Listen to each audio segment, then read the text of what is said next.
بسم اللہ الرحمن الرحیم الحمد للہ وکفا وسلام علی عبادہ الذین اصطفى اما بعد اعوذ باللہ من الشیطان الرجیم بسم اللہ الرحمن الرحیم ان عدۃ الشہور عند اللہ 12 شہرا فی کتاب اللہ یوم خلق السماوات والارض منها 4 حرم وعن حفصة رضی اللہ تعالی عنہا قالت كان رسول اللہ صلی اللہ علیہ وسلم يصوم 9 ذی الحجہ ويوم عاشوراء و3 ایام فی کل شہر صدق اللہ العظیم وصدق رسولہ النبی الکریم اللہم صلی علی سیدنا محمد وعلی آل سیدنا محمد وبارک وسلم۔ محترم بھائیوں، یہ مہینہ ذی قعدہ کا مہینہ ہے اور آج اس کی 25 تاریخ ہے۔ 5 دن کے بعد یا 4 دن کے بعد ذی الحجہ کا مہینہ شروع ہو جائے گا۔ ذی الحجہ کا معنی ہوتا ہے ایسا مہینہ جس میں حج ہوتا ہے۔ ذی الحجہ یعنی حج والا، چونکہ اس مہینے میں، آنے والے مہینے میں ایک عظیم الشان اسلام کا رکن حج کی عبادت ادا کی جاتی ہے، اس لیے اس کا نام ذی الحجہ ہے اور اس کی بڑی فضیلت ہے۔ اس مہینے کی فضیلت ہے، بلکہ یہ جو مہینہ چل رہا ہے یہ بھی فضیلت والا مہینہ ہے، حج والا مہینہ ہے۔ گزشتہ سالوں میں ہمارے حاجی حضرات ایسے وقت میں وہ اپنے شہر سے نکل جاتے تھے حج کرنے کے لیے۔ شوال، الحج اشہر معلومات، حج کے کچھ متعین مہینے ہیں۔ تو کون سے مہینے ہیں حج کے؟ شوال، ذی قعدہ، ذی الحجہ کے 10 دن یہ حج کے مہینے کہلاتے ہیں۔ کیونکہ پہلے لوگ سفر جو کرتے تھے وہ بحری سمندر کی لائن سے سفر کرتے تھے، پہنچنے میں بہت ٹائم لگتا تھا، یا پیدل سفر کرتے تھے، مہینوں لگ جاتے تھے۔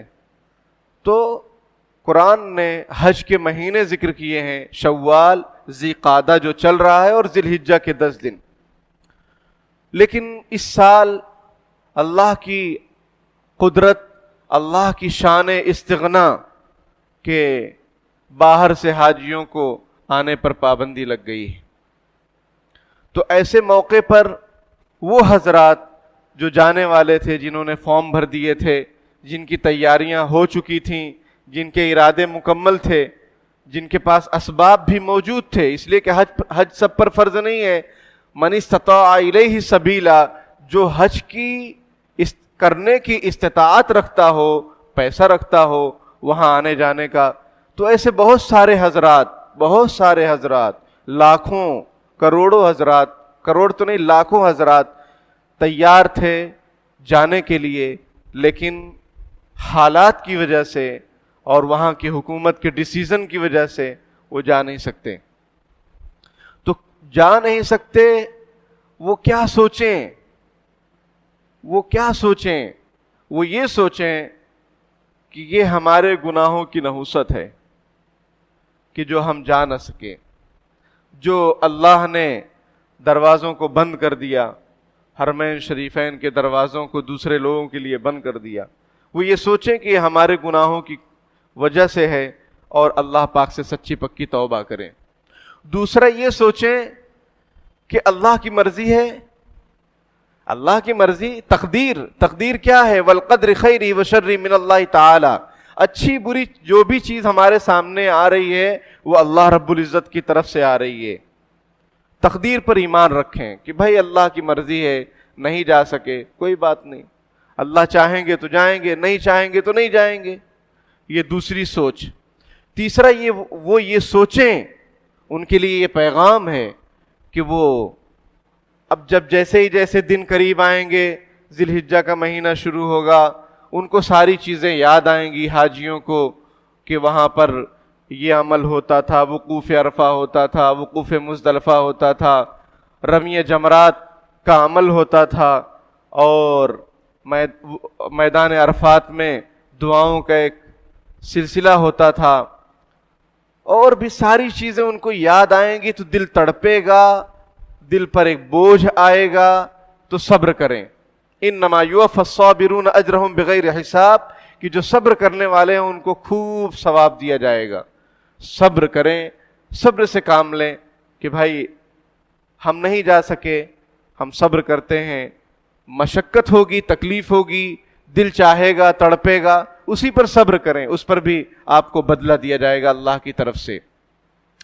تو یہ حج کے مہینے چل رہے ہیں، اب حاجی جو جانے والے تھے بیچارے وہ مطلب طرح طرح کے ان کے دلوں میں خیالات، اور جو حج کر چکے ہیں وہ بھی انہی خیالات میں الجھے ہوئے ہیں یا ہوں گے، تو ان کو چاہیے کہ یہ سب سوچے جو میں نے بتایا، کیوں نہیں جا سکے، کیا وجہ ہو گئی، کیوں حرمین شریفین کے دروازے بند ہو گئے، تو یہ باتیں سوچے جو میں نے ذکر کیا۔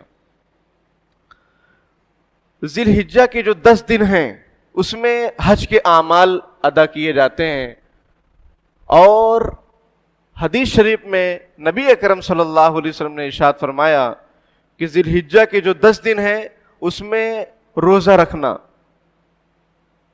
رکھنا ایسا ہے جیسا کہ دن میں عمل کرنا ایسا ہے جیسا کہ سال بھر عمل کرنا، اور رات میں عمل کرنا، عبادت کرنا ایسا ہے جیسے شب قدر میں عبادت کرنا، ذی الحجہ کے 10 دن۔ اسی طریقے سے اس میں عرفہ کا دن یعنی 9ویں ذی الحجہ کو روزہ رکھا جاتا ہے۔ اس کی فضیلت یہ ہے کہ ایک سال پچھلے، ایک سال اگلے چھوٹے گناہ معاف ہو جاتے ہیں۔ آپ صلی اللہ علیہ وسلم کا معمول حضرت حفصہ رضی اللہ تعالیٰ عنہ نے ذکر کیا کہ آپ صلی اللہ علیہ وسلم ذی الحجہ کے 9 دن روزہ رکھتے تھے، عاشورہ یعنی محرم کی 10ویں کو روزہ رکھتے تھے، اور ہر مہینے کے 3 دن روزہ رکھتے تھے۔ یہ آپ صلی اللہ علیہ وسلم کا معمول تھا۔ تو عبادات کا اہتمام کرنا چاہیے ہمیں بھی اور آپ کو بھی، اور حج کے جو معاملہ ہے وہ اللہ تعالیٰ سے دعا کریں، توبہ استغفار کریں۔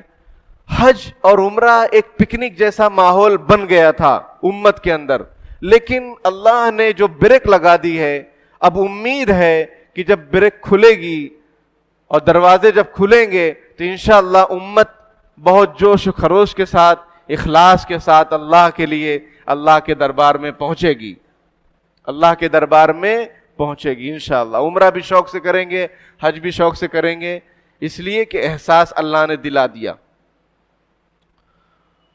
اسی طریقے سے جب ذی الحجہ کا مہینہ شروع ہوتا ہے، آپ صلی اللہ علیہ وسلم فرمایا کچھ اعمال ہیں اس میں توجہ دیں کہ جو قربانی کرنے والے ہیں وہ ناخن اور بال کاٹنے سے بچیں۔ اپنے باڈی کی کسی بھی چیز کی کٹوتی سے، کوئی بھی چمڑی یا بال یا کھال یا کچھ بھی ناخن کاٹنے سے بچنا چاہیے۔ جو قربانی کرنے والے ہیں ان کے لیے یہ ہدایات ہے کہ جیسے ہی ذی الحجہ کا چاند ہو، جب تک آپ قربانی نہ کر لیں بال اور ناخن کاٹنے سے بچیں۔ مستحب ہے، نہ کاٹنا مستحب یعنی کار ثواب ہے، آپ صلی اللہ علیہ وسلم کا حکم ہے، ٹھیک ہے۔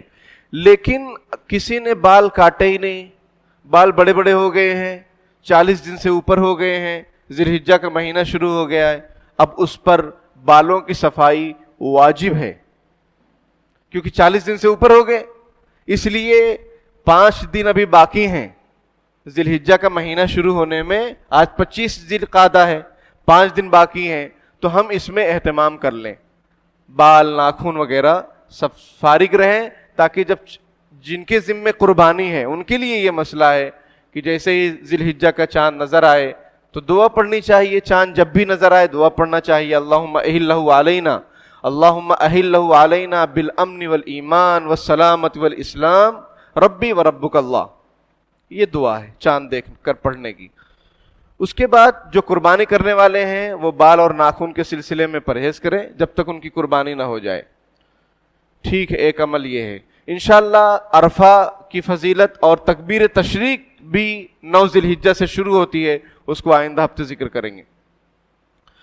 اسی طریقے سے جو لوگ جانور خریدے ہوئے ہیں یا خریدیں گے ان کو چاہیے کہ وہ بہت اس کا اہتمام کریں، خیال رکھیں اس کا، جانور کا. ایسا نہیں کہ وہ باہر باندھ دیے ہیں، بارش ہو رہی ہے جانور بھیگ رہا ہے، یہ پاپ ہوگا، پاپ، گناہ ملے گا. اس کو اچھا جانور دیکھ کر خریدیں، اور پھر دوسری بات یہ کہ اس کی دیکھ ریکھ کریں، کھانا پانی. بارش سے، اب آج کل بارش کا موسم ہے تو ایسا نہیں کہ بکرا باہر بندھا ہوا ہے، بارش ہو رہی بھیگ رہا ہے، وہ بے زبان ہے، گناہ ملے گا، گناہ ملے گا. اس کا خیال رکھیں، کھانا پانی ہر چیز کا، یہ بھی، اس کا بھی اہتمام رکھیں. آپ جہاں رہتے ہیں وہاں کی قریبی مسجد میں نماز پڑھیں. جہاں رہتے ہیں وہاں کی قریبی مسجد میں نماز پڑھیں. اور اگر مسجد میں موقع نہیں مل رہا ہے، اپنے گھر میں فیملی کے ساتھ جماعت بنا کر نماز پڑھیں. حالات سنگین ہوتے جا رہے ہیں، حقیقت اللہ کو معلوم ہے، لیکن جو ہمارے سامنے دکھ رہا ہے اور جس حکومت میں ہم جی رہے ہیں، جس ملک میں، اس کے دستور کے خلاف ورزی کرنا اپنے آپ کو نقصان میں ڈالنا ہے. مساجد کے سلسلے میں آپ کو معلوم ہے کہ کوئی پرمیشن نہیں ہے. تو اس لیے یہ گزارش ہے کہ جہاں آپ رہتے ہیں، جس محلے میں، اللہ کا شکر ہے ہر محلے میں یا 2 محلوں میں مسجد ہے کامٹی میں، تو جہاں آپ رہتے ہیں وہاں نماز پڑھ لو. موقع مل رہا ہے تو، نہیں مل رہا ہے، وہ انتظامیہ نہیں پرمیشن دے رہے ہیں، حجت بازی کرنے کی ضرورت نہیں ہے. سب کے اپنے اپنے مسائل ہوتے ہیں. آپ اپنے گھر میں اپنی فیملی کے ساتھ جماعت بنا کر نماز پڑھیے. ویسے بھی یہی حکومت کی طرف سے گائیڈ لائن ہے کہ گھر میں رہیں، سرکشت رہیں، ٹھیک ہے. تو اپنے گھروں میں جماعت بنا کر نماز پڑھیں، آپ کو پورا پورا ثواب ملے گا انشاءاللہ مسجد کا. حالات کی وجہ سے، حالات کی وجہ سے، سمجھ رہے ہیں؟ تو اس پر بھی ذرا خیال رکھیں، اور قربانی کے سلسلے میں بھی خیال رکھیں. قربانی ہو سک رہی ہے اپنے یہاں تو کریں، ورنہ جہاں ہو رہی ہے حصہ وغیرہ بھی لے سکتے ہیں. جانور کا خیال رکھیں. اور عشرہ ذی الحجہ، اس کی بہت فضیلت ہے. 10 دن ذی الحجہ کے آپ صلی اللہ علیہ وسلم روزہ رکھتے تھے. اللہ توفیق دے تو ہم بھی روزہ رکھیں، راتوں میں عبادات کریں. شب قدر کی عبادت کی طرح ثواب ملے گا 10 دن میں اگر ہم عبادت کریں گے راتوں میں، ذی الحجہ کی 10 راتوں میں. اللہ پاک ہمیں اور آپ کو عمل کی توفیق عطا فرمائے. آمین.